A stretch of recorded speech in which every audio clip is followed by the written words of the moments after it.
You're watching or listening to Strangers in Space, Private Members Club. And for the next, I don't know how long, we are going to be talking about another day in Parliament, so you don't have to. Hi, I'm JR. And I'm John. And this time I'm not going to try and play in the theme music live because it didn't work last time and I ended up looking stupid, right? Absolutely. I was going to say it. But I tell you what I didn't end up looking stupid about was the fact that I predicted Liz Truss would be gone by Friday. Well, pretty much spot on, wasn't it? You couldn't have got it much closer. And I did say Hunt would be in Downing Street as well, although... Oh, come on. You're pushing although that. I predicted the wrong end of Downing Street, but at the time Well, technically the Chancellor works in number 10 at the moment and the Prime Minister in number 11, so theoretically you're right on there. If you would absolutely. Well, she's gone. That's not really a surprise, I guess. No. I don't think it's a surprise how quickly it happened, because I think after what happened with the fracking vote and with Braverman resigning, and especially in the way she did, I think it was pretty much inevitable that it was going to happen sooner rather than later. But I mean, did you think it was going to happen today? I thought it was going to happen in the next couple of days. I didn't know the exact timing, but you looked at that in Parliament last night, which you covered so well yesterday. There's no authority. The authority is completely broken down. No one knew what was going on. It's first it's confidence vote, then it's not, then it is again. Then the chief whips resign, then they haven't. The Prime Minister, she didn't forget to vote after all, I believe, in the end. But it's madness. It was insane. I've never seen anything like it in Parliament. Clearly the whip and the deputy whip resigned and then were persuaded back into their positions. But for 3 hours or whatever it was, it's just shocking, really, isn't it? It's embarrassing, is what it is. It's a real, the whole trust it was being like one of these sort of consultants or a new manager who comes into a workplace promising, a revolution in the way we work and that things are going to be instantly better. And people coming in like that, making the change so fast, are pretty much going to screw things up immediately because they don't know the workplace. They've just come in like dummies. And of course, the other side of it is it's been a bit like a Laurel and Hardy movie. It's just been staggering from one sort of bizarre, incompetent set piece to another. And when I say incompetent, I don't mean Laurel and Hardy were incompetent, but their characters were. Yeah, is the point I'm making. Slapstick, total slapstick. Exactly, that's what it's been. We could just sit here and gloat. And being a paid-up Labour Party member, I think gloating is something that I'm sort of fully entitled to do at this point. But no, that's not what this podcast is about. We try and be a little more objective than that. So before we talk about what might happen next and what our feelings were about the whole thing in the first place, let's just take a few minutes to talk about how we got into this position in the first place. Because I've got to say, one thought that's been occurring to me over and over today is I kind of blame Boris Johnson for this. That's been coming out a lot on social media. Has it? Today. Yeah. I see. I've been at Sports Day all day, so I've missed social media. So I guess I'm in tune with what other people are thinking. But absolutely. Yes, if Johnson hadn't forced Brexit through, if Johnson hadn't toppled May, if Johnson hadn't been so bad in office and caused sort of his own self-destruction, to be followed by, and this is kind of the pertinent point, I think, Johnson's caused his own self-destruction and then set up a position whereby he's followed into that office by somebody who kind of incompetently wants to sort of position herself as being in his image enough that they appeal to the same baser instincts as all the things about Johnson that appeal to the nation. And I think that's what Truss's position has been. She's been like the wet flannel version of Boris Johnson, with this sort of drip-fed sort of libertarian worldview that is utterly ineffective and appeals only to the sort of dangerously further right wing of the party. And I mean, the fact that it's crashed and burned in 45 days in 2022 is not a shock. This is a parliament that would have struggled in 1942, let alone 2022.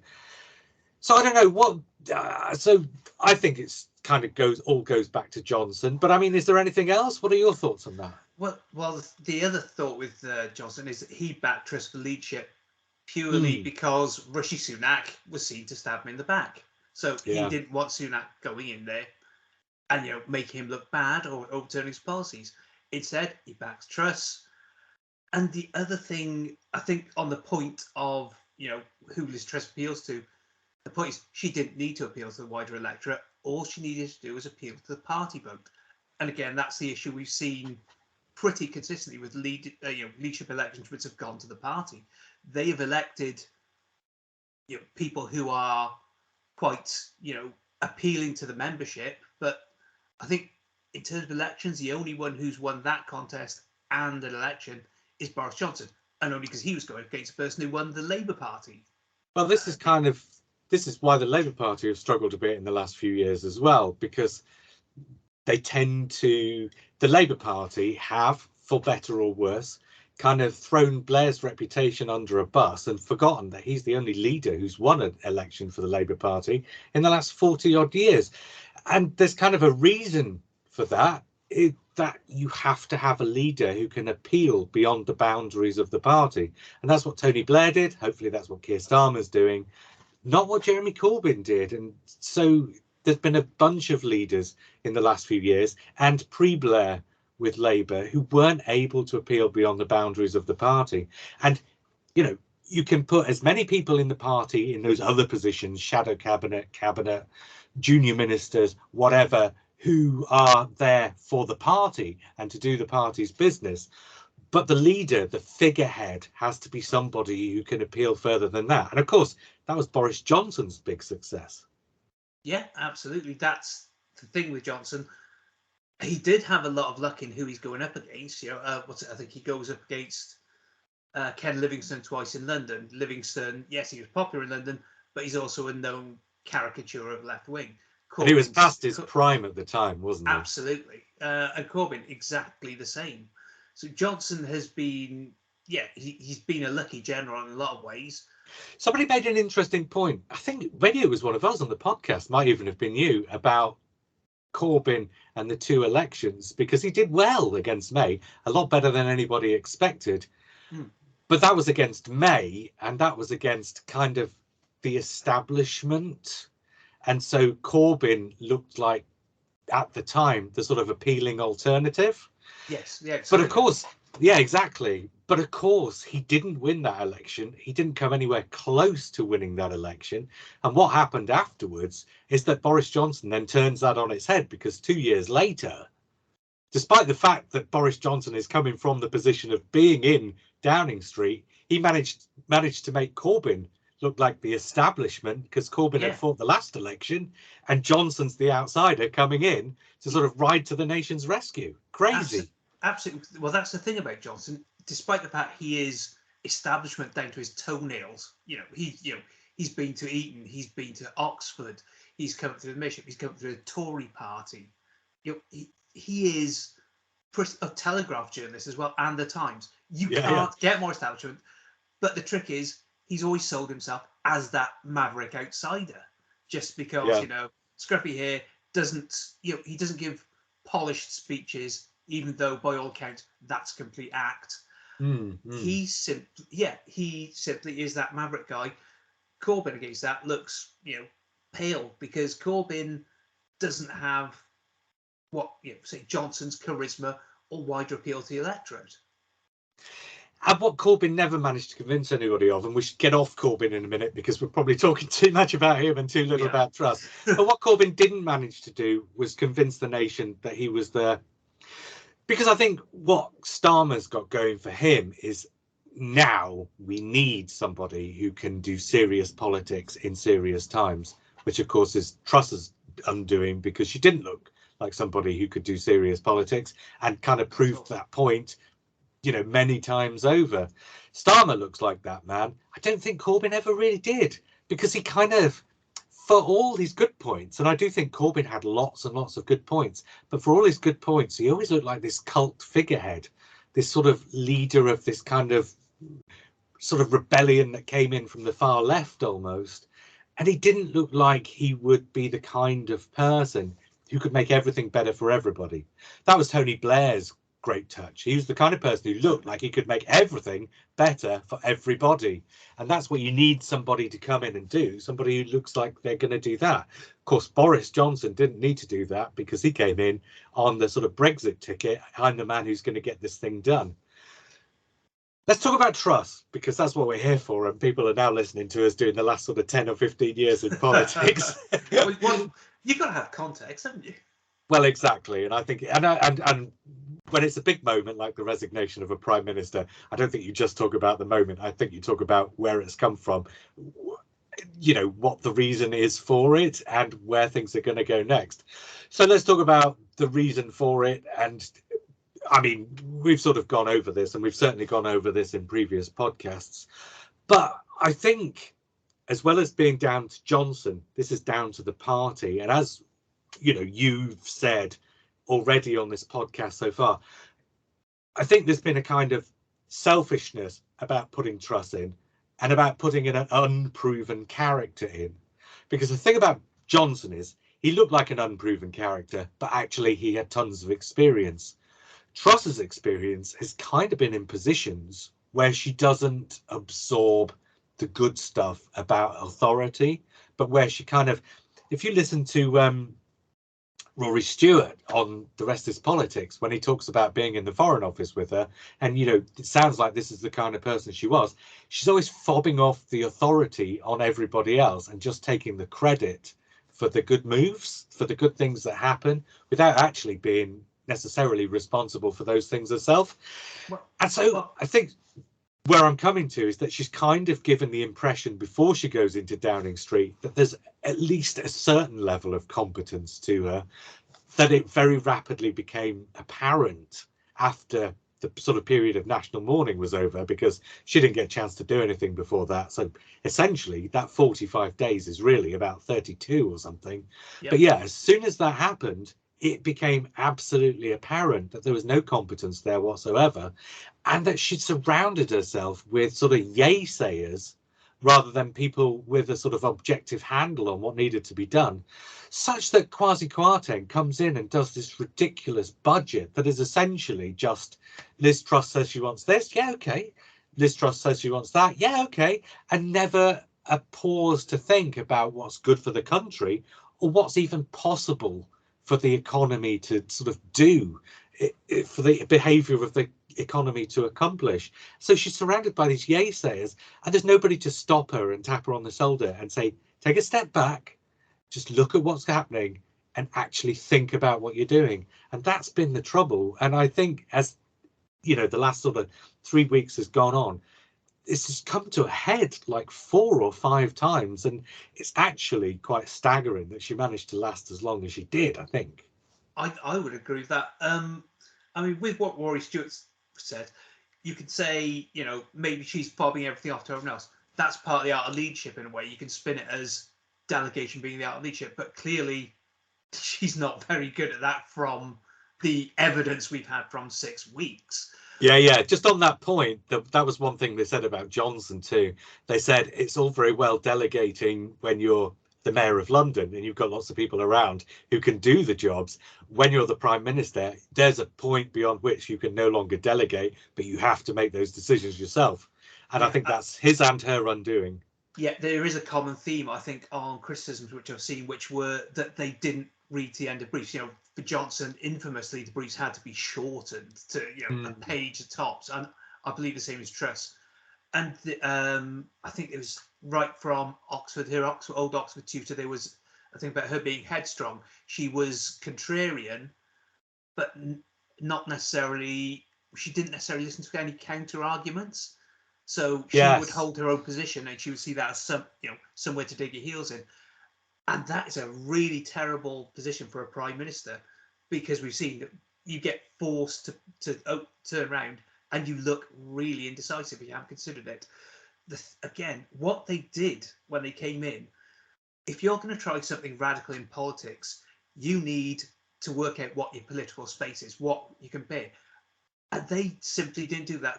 It seemed to me that they walked in and thought, we've got keys number 10, we can do anything. You know, they didn't think, you know, how would the finance markets react? How would politics react? How would the public react?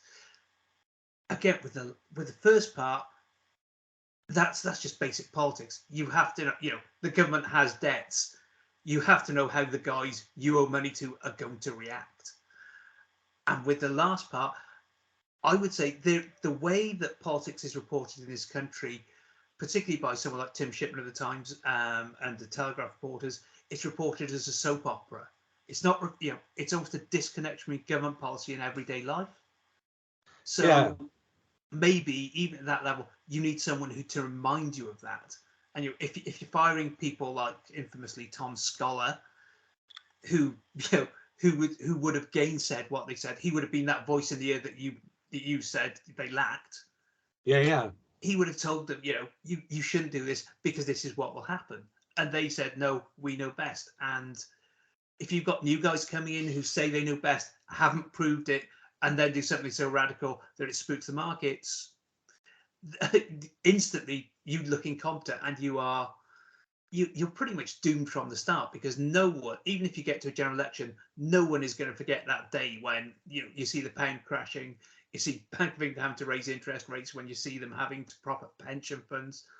Was it Jacob Rees-Mogg was saying it was they should have diversified their investments. They invested in government securities and government debt. That's the safest debt there is. That's what That's what should be. Well, it should be. Yes. I should say. I'm not entirely sure it is just at the moment. And let's talk a little bit about where she came from, because obviously, famously, she's sort of child of far more left-leaning parents and sort of came up through the Liberal Democrats before she finally landed in the Tory party. And in the Tory party, she's gone to the sort of further right of the Tory party. So she's kind of travelled the full spectrum of the sort of political divide across sort of the last 40 years or whatever, the last 30 years maybe. I wonder, because one thing that seems fairly clear, and I don't know if this is entirely true, but it certainly seems like it might be true, is that she's not somebody who has a lot of empathy. So no. She had weird moments, like that sort of bizarre bonding moment at her sort of conference speech with Therese Coffey. Very strange moment indeed. But she doesn't seem to have empathetic moments with other people, and that makes her a bad communicator. It also makes her somebody who doesn't care about getting their ideas across. So if you lack empathy for the person you're talking to, you don't really care whether you're making your point land, whether you're making them understand your perspective, because you don't understand that they have a perspective. And I think that makes her a very bad orator and a very bad person who can put their ideas across, not just to the press and to the public, but also to the people working around them. And so she creates a bad working environment. I wonder if, coming from sort of the left of politics for the camera, the left of politics, and moving to the right, and moving so far to the right, is kind of as a result of being on the left and lacking that empathy, because I think empathy is what defines the left. So I think whatever you think the left's faults are, empathy is the one thing that defines why the left is the way it is, to my mind.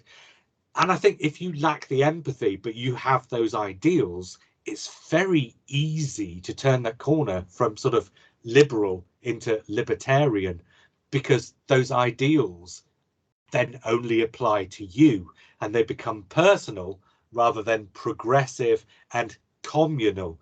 So I think what she's done is kind of turned left-leaning ideals into something very private and personal and therefore libertarian. And I think that's her defining thing, is the sort of the lack of empathy and the libertarianism that's developed out of something that's not properly conservative. So I don't think she even really understands the party that she's a member of. And so that's part of her undoing too, is that she doesn't have this perspective on the people around her, the people who voted for her, the party members and the MPs in her own party around her. She's got no real concept of what any of those people think and believe and feel.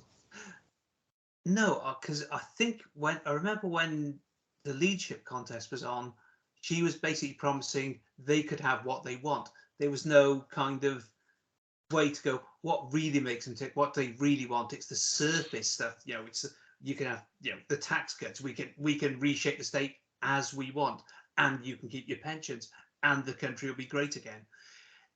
I always kind of wonder, because I know to a certain extent what drives most people in politics, particularly those who get to the top, is ambition. But she seems almost a creature of pure ambition on that, because she's as an example of George Osborne. And I think the advice I saw, he gave us some advice, always essentially end up on the winning side. And that's what she's done all the way through, She's in Lib Dems. She realises Lib Dems are never going to get anywhere. So she jumps ship off the Conservative Party. She becomes an MP. She gets into cabinet. She supports Remain in the referendum vote. Jump ship as soon as that results in a no vote. And she's quite happy to attach herself to anyone. I don't see any kind of guiding political principle, bar that Britannia Unchained stuff that she wrote. And yet that kind of comes from someone who looks in the mirror, really, rather than outwards. Yeah, and of course that book was written by 5-6 different authors, so they all had a part. Yeah, Skidmore, Kwarteng, Patel, Truss, and Raab. Yeah, 5. And so obviously those ideas are not just shared ideas, but also imparted ideas in certain ways. So, it's impossible from this position to be able to say which of those things she really actually believes at all anyway, and what was just other people's influence on her at the time. Let's just very briefly say, what do we think next? Because, prime ministers tend to go on, for one thing, to after dinner speeches. I think she'll probably be the most highly paid after dinner speaker pro rata in the country, because if her after dinner speeches are anything like her prime ministership, she'll be paid thousands and thousands of pounds to turn up and do maybe 20 or 30 seconds of speaking before she's off again. God. So would you pay to have her speak? People will, won't they? People will. I suspect it'll be more a case if she goes into directorships and these connected to the think tank. So yeah. I just wanted to make the joke about the short after dinner speeches, really. Well, she's very good at short speeches. Again, today was quite pleasant. It was get on with was it a minute, 2 minutes tops, that speech? Yeah, I was at Sports Day, so I was trying to watch it on my phone, and I got the gist of it in seconds, really. Let's talk about who might be next. Obviously, Hunt's sort of written himself out of the equation. I don't think he could survive the criteria they've set. He's had no constituency before. He's not getting 100 MPs now. See, I don't. Yes, and I think that's the problem, because I don't think they should have set those criteria. I do, and I'll come to it. Oh, really? I think no. I sort of agree with you about the 100 MPs thing, but I think the problem is they're putting it out essentially to the same people who put Truss in there in the first place, because. For whatever it went to the party in the end, it was still MPs who put 2 MPs before the party to vote on, and Sunak might have been one, but there were 7 other candidates who weren't Liz Truss, and Liz Truss made it to the end of that process before she went out to the party. Yes, they need to get 100 people backing them, so you're not going to get the outsiders, but I don't think those MPs in Parliament are capable in numbers of putting the right people to the vote again. The ideal situation for them. Get to a vote with membership, but we'll come to that. No, that's what I was about to say. I don't think you're going to get hardly anybody who gets to 100. So essentially, I think what you've got is a race to be the first person to get 100 members backing you, and then you become sort of coronated as the one who made it through that process, because nobody else made it through the process. So I think, the first person to get to 100 names is essentially going to get the job, because nobody else is going to get to 100 names. And I think I've probably stole your thunder now, haven't I? Oh, absolutely. Well, the thing with that threshold, you can get a maximum of 3 people going to that. And then, but it's very, very likely you won't even get that.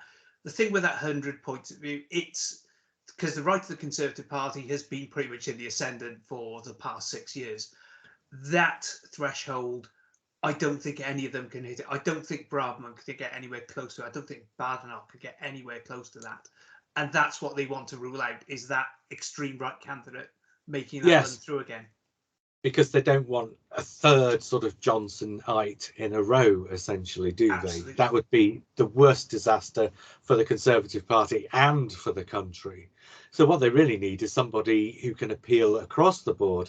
And yeah, I thought Hunt would be that person. I tell you one thing about Hunt and the vote immediately after Johnson, and I kind of alluded to this in one of these before, but I didn't really spell it out terrifically well. But I think the reason 2 or 3 of those candidates got knocked out so early was because they weren't glamour candidates. Let's put it that way. There's something a bit more glamorous about Mordaunt and about Sunak, because these were the candidates who were slightly out of the ordinary in a Conservative vote. And so it's like, we're Doctor Who fans. So for anybody who is watching this who's not aware of the rest of what our podcast feed is, we came to podcasting through Doctor Who. And one of the things about Doctor Who is, in each particular season, often the favourite story would be the one that's most different from all the others, rather than necessarily the one that was always the best. It would usually be the one that stands out. I think the trouble with that election for the leadership after Johnson was, with 9 candidates, the votes in the first place instantly went to all the ones who stood out by and large. And a lot of candidates who actually were stronger candidates got knocked out early because they didn't stand out. And I think what the Tory party really should be doing this time is trying to turn that around, so you knock out the glamour candidates who are there for superficial reasons and try and find a candidate who's there with substance. And I think the trouble is, by putting it to this, you've got to get 100 votes. It looks to me like they're going to get a glamour candidate again, rather than somebody with substance. And of course, I suppose the one candidate who might have both the sort of glamour and the substance, I wish I'd chosen better words, but those are the 2 I've chosen. The one candidate who might bring both glamour and substance, I suppose, is Rishi Sunak. But I don't think there's enough people in the Tory party who like him. So I think he might struggle to get to 100 as well, because I wonder if there's a situation whereby, if it looks like he's the one who's sort of pulling ahead, then people start pulling back from him because they're worried that he might actually get the thing that they just want to be seen to support, because they want to be seen supporting it rather than because they actually want it, if you know what I mean. Absolutely. I think with that last 2, the only 2 candidates who I think could make it, apart from allegedly Johnson wants to run, but I don't think there's a way for him to get back. The only 2 candidates I can see getting the vote are Mordaunt and Sunak. And I can see the Tory MPs perhaps favouring Sunak because he is, whether it's true or not, seen as a person of substance. He was chancellor during COVID and he was very sensible. He made all the right noises the Tory chancellors should make. Whether they're right for the country or not, again, different matter. But I think whoever they choose, the Tory party is so badly split that I think every candidate is going to struggle to unite them. I don't see anyone who can pull all the wings of the Tory party together. I think the only thing they could do now is kind of get in a TARDIS, and go to the most recent point to change things. Maybe trying to let Ken Clarke over Ian Duncan Smith, you might get your party on a decent track that way. But you see what I mean? I think this is why I've always favoured Hunt, as not favoured as in I favour him, but favoured him as somebody who I think would be a bet for them, because I think and it pains me to say this, but I think actually Jeremy Hunt is the least divisive Tory in the Tory party at the moment. Right now, I think that's why he was appointed. Yeah, but again, absolutely, I think the trouble with him, and the candidates who didn't get through, they weren't smart enough to do what Truss did, which was do the schmoozing, do the hard yards behind the scenes. Yes, and of course, being the sort of post-Boris continuity candidate, as it appeared at the time, she kind of had a slight head start over all those other people as well, as things stood at that time. Because despite the fact that Johnson was going, I think what a lot of Tories wanted was somebody who could sort of carry on the Johnson job, as it were, in a way. Yeah. But it didn't really kind of go like that because, well, you had the whole, well, cost of living crisis sort of landed in her lap in a way. A few people have kind of intimated that they feel slightly sorry for her because things went tits up so badly and, it shouldn't happen to anybody. But I mean, my answer to that is the Prime Minister is somebody upon whom 70 million people's lives and livelihoods depend. You shouldn't be putting yourself up for that job if you're not absolutely certain you can do that job. And as a party member in the Tory party, you shouldn't be putting somebody forward for that job unless you're absolutely sure that person can do that job. Now, politics comes into it, clearly. So a Tory party will put a different person up from that job than a Labour Party will. But you still have to have belief in that person. And I find it hard to believe that all those people, including Truss herself, put her forward for Prime Minister because they thought she could do the job, rather than because, in her instance, because she wanted to have the job, because she wanted to be on Wikipedia as having been a Prime Minister. Same reason I think Johnson wanted the job, frankly. And all those other people, I think they put her there because, going back to what I was saying before, I think there was a sort of sway of feeling that she was the least worst option to some degree, and that's how she got it. And so anybody who thinks they feel sorry for her, I kind of got empathy for her as a human being, but I'm sorry that stops very, very short when she's put herself forward for Prime Minister and essentially 70 million people are the worst off because of it. Absolutely. And the other thing I would point out is empathy should be a two-way street, right? So the thing is, look at how she acted when she had the power. She brought in just her friends, told everyone but else to basically go and, to do one. Even up to, what's it, this week she let an advisor slag off Sajid Javid in public. She paid the price yesterday because Prime Minister's questions, his price for not, undermining her at all, was you get that person who said that fired. So, and then Grant Shapps as the new Home Secretary. It just goes to show how little empathy and how much sort of, politicking, I suppose, in a way, is going on here. She doesn't care. She doesn't care about anything except herself. And you look at those people in the highest jobs in the country, or the most crucial jobs in the country, and certainly not the best paid. They are not people of substance. Jeremy Hunt, his time at education in the NHS is not remembered fondly by anyone. Braverman, oh my lord, she was the Attorney General who said it's okay to break international law. At that point, you don't have any understanding of law, and you have no previous track record in anything else. Grant Shapps, what the hell? He's been caught faking his identity, and now he's in charge of essentially, ways of proving our identity, of enforcing that. It is an absolute shit show, basically. I apologise for the language on that. But, well, I don't think you need to apologise for the language, because as people listening to the podcast will have heard, I stuck the Krishna Guru Murthy quote in the opening theme. So we're way beyond the point at which we've got an explicit tag anyway. Hurrah! But maybe not on YouTube. John, so we've overstayed our welcome, I think. Let's cut this short now, but let's at least name one name who we think will be Prime Minister by this time or shortly after this time next week. I'll go first because I've flung this on you. I would have said Hunt. He's ruled himself out. I can see Sunak maybe getting it. I think Mordaunt is slightly too far to the right. But like I say, I think there's a sort of groundswell of dislike for Sunak within the party, and I wonder if that's going to stop him from getting it and land it in Mordaunt's lap instead. So I wonder if, and this is the situation they've engineered for themselves, they're now going to triple down on putting sort of a libertarian, right-wing, sort of Johnsonite sort of candidate in the Prime Minister's office, and it's just going to go from bad to worse.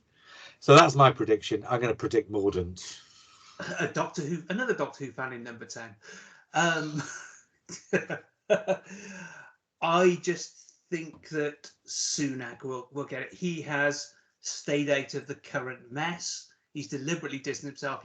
He's had what's that one line that's been from him in this entire time has been, I'm not going to be at a conference because I want Liz to own it, which is a beautifully bitchy line.